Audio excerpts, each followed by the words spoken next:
metformin diberikan 2 kali 1, 500 mg. Maka kita setting di HP pasien jam 8 sampai jam 18. Si pasien tidak perlu mengingat, HP-nya akan bunyi teret seperti itu. Kemudian ini juga ada menu pesan, jadi kalau misalnya kita ingin memberikan pesan kepada pasien, kita bisa memberikan pesan melalui mobile apps ini, dan kalau pasien menerima, dia akan bentuknya seperti ini. Ini berarti dia belum baca.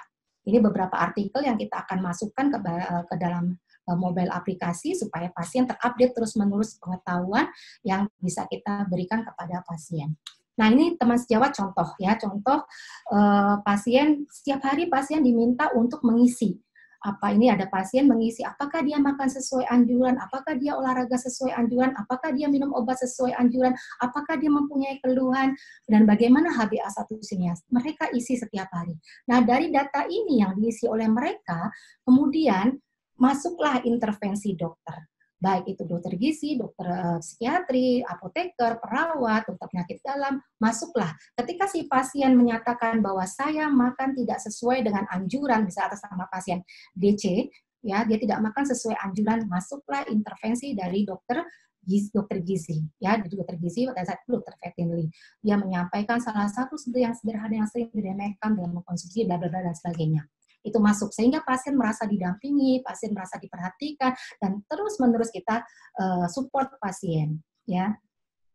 Terus kemudian, nah ini ada beberapa data obat, nama dokter, nama pasien, dan obat-obatan yang digunakan yang nanti kalau pada saat pasien itu ganti dokter yang merawat sebelumnya bisa melihat sejarah atau riwayat pasien menggunakan obat.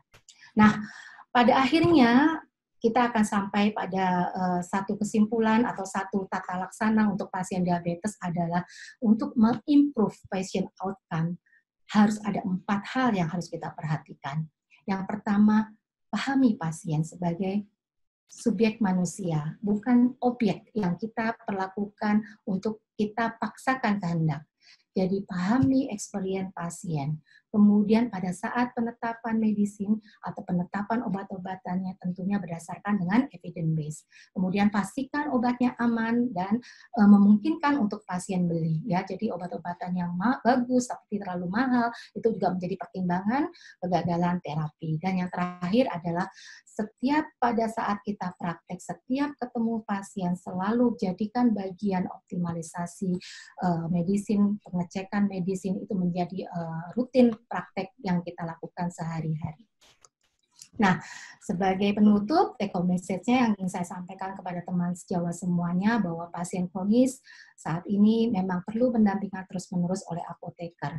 Banyak sekali pasien kronis kesulitan mencapai target terapi. Kenapa? Karena tadi perjalanan yang sangat panjang dari riwayat penyakitnya.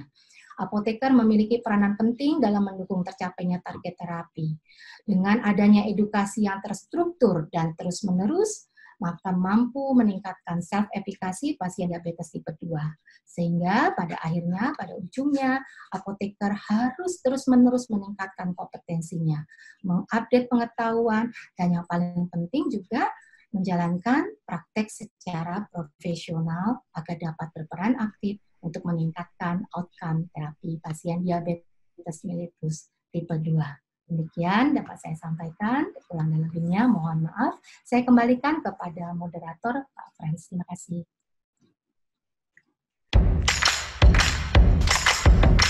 Glucopak XR merupakan originator metformin XR yang dikembangkan dengan sistem gel shield diffusion. Teknologi lepas lambat menyebabkan pelepasan metformin terukur dan tepat waktu. Glucopak XR memungkinkan pemberian dosis sekali sehari, sehingga dapat meningkatkan kenyamanan dan kepatuhan pasien. Start and stay with Glucopak XR untuk indikasi diabetes mellitus tipe 2. Glucopak XR terdiri dari 3 kekuatan, 500 mg, 750 mg, dan 1000 mg. Saat ini, Glucopak XR telah disetujui oleh Badan POM untuk indikasi pre-diabetes.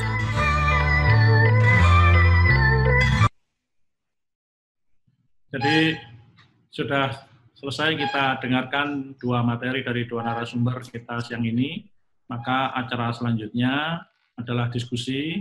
Tapi sebelumnya kami mengingatkan sekali lagi kepada para sejawat sekalian, setelah selesai mengikuti acara ini, kami mempersilahkan semua peserta untuk mengikuti post-test ya, yang disediakan pada link apoteker.or.id. Ya, sekali lagi linknya apoteker.or.id. Ya. Maka kita mulai dengan sesi tanya jawab kepada dua narasumber kita sore ini.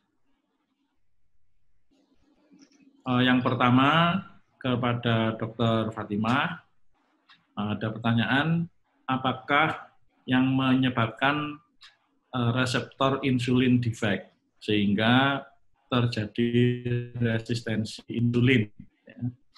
Kemudian ada juga, apakah penyakit diabetes itu menurun secara silang gender? Jadi kalau kakeknya sakit, nanti kakeknya yang laki-laki sakit, terus nanti menurun ke cucunya perempuan. Apakah benar seperti itu?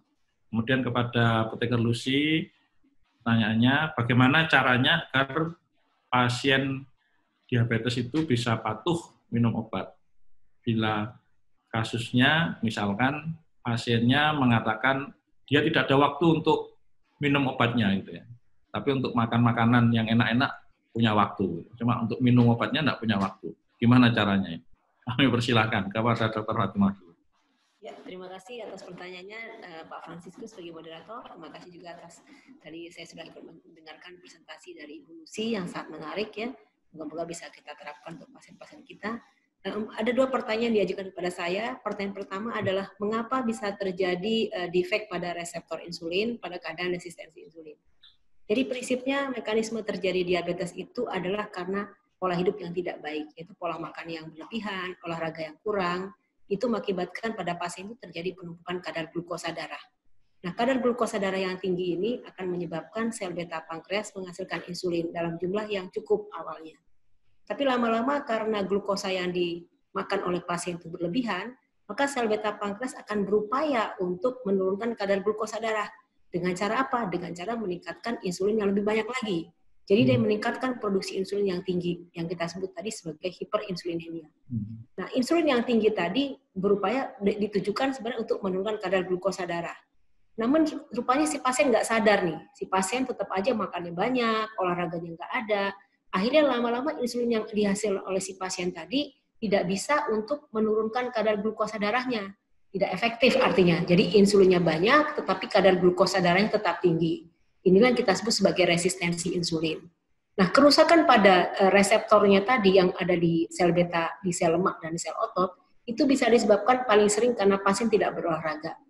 Jadi banyak sekali faktor yang paling menyebabkan kerusakan reseptor. Nomor satu adalah olahraga yang tidak baik atau tidak teratur, dan kedua bisa juga faktor genetik. Jadi pada orang-orang tertentu itu mengakibatkan adanya kerusakan defek reseptor pada sel otot dan lemaknya karena faktor genetik. Nah, ini berkaitan dengan pertanyaan kedua tadi ya, yang mengatakan bahwa apakah faktor genetik berperan untuk terjadi diabetes? Jawabannya iya, tetapi peranannya mungkin sekitar 50%. 50% lagi adalah gaya hidupnya seorang pasien. Jadi artinya tidak selalu seorang orang tua menderita diabetes akan menyebabkan anak itu menderita diabetes.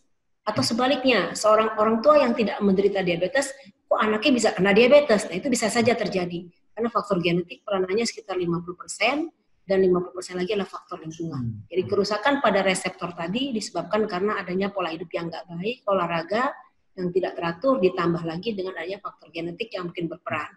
Dan mengenai kemungkinan menyilang tadi, itu rasanya hanya mitos. Jadi artinya bisa saja orang tua perempuan menderita diabetes yang kena anak perempuan juga. Atau sebaliknya orang tua laki-laki yang kena anak laki-laki juga. Atau yang kena dua-duanya.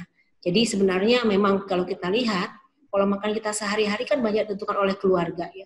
Jadi kalau keluarga kita dari kecil mengajarkan makan di luar, makan yang nggak sehat, maka otomatis anak itu nanti sampai dewasa pun lebih suka makan di luar. Sampai dewasa pun lebih suka makan yang tidak sehat. Tapi kalau dari kecil keluarga itu mengajarkan pola makan yang sehat, jadi edukasi yang baik, dengan cara makannya teratur di rumah, nggak suka jajan dan sebagainya, maka otomatis anak itu akan terbawa. Jadi dalam hal ini peranan keluarga, edukasi keluarga itu sangat penting kita laksanakan. Saya rasa itu jawaban saya, Pak Frans. Apakah yang tadi penjelasan tentang hiperinsulinemia ini sama dengan yang istilahnya down regulation itu kira-kira sama enggak, Dok? Gitu? Beda sih. Down regulation itu arti gini. Itu sebenarnya lebih ke arah justru up regulation. Jadi banyaknya sel beta ya jadi gini, down regulation itu artinya reseptor atau insulin yang ada pada tubuh pasien itu tidak bisa diikat oleh reseptornya. Ya mungkin ada kaitannya, betul. Jadi saya juga mengajarkan mekanisme sistem seperti ini pada mahasiswa-mahasiswa saya atau fisiologi yang kita sebut sebagai down regulation, tetapi bukan hanya sebenarnya pada diabetes, bisa juga pada penyakit-penyakit yang lain. Jadi salah satu mekanismenya memang tadi down regulation seperti yang disampaikan oleh Bapak Frans. Ya, oke, terima kasih, Dok. Kemudian silakan kepada Apoteker Lucy Noviani. Ya, kita sangat memahami bagaimana kondisi pasien selama pengobatan yang berjalan terus-menerus sepanjang hidupnya. Pasti ada beberapa kali pasien bisa saja tanpa, kita berpositif thinking, tanpa sengaja melupakan waktu minum obatnya. Apalagi kalau pasien sudah mendapatkan polifarmasi. Jadi obat-obatan yang diminum banyak sekali dan dia harus ingat yang satu sebelum makan, satu sesudah makan, satu 3 kali 1, satu 2 kali 1, satu 4 kali 1. Itu sedemikian banyaknya. Kalau kita melihat teman-teman sejawat coba lihat ya, pada saat pasien datang ke farmasi, kadang kita memberikan obat satu kantong itu menjelaskannya aja ini bagaimana kita menjelaskannya? Apakah dalam waktu singkatnya si pasien mengerti enggak? Nah, bagaimana nanti pelaksanaannya? Tentunya ini akan menjadi kendala. Jadi ada beberapa cara kita mensiasati hal ini supaya pasien tetap ingat dan tetap patuh. Yang pertama, berikan, yang tadi disampaikan, pertama berikan pengetahuan kepada pasien bahwa obat ini bagaimana mekanisme kerjanya, apa yang terjadi pada saat pasien tidak menggunakan obatnya. Ini harus diberikan. Kenapa? Karena ini adalah satu pengetahuan yang mendasar untuk pasien memahami bagaimana riwayat penyakit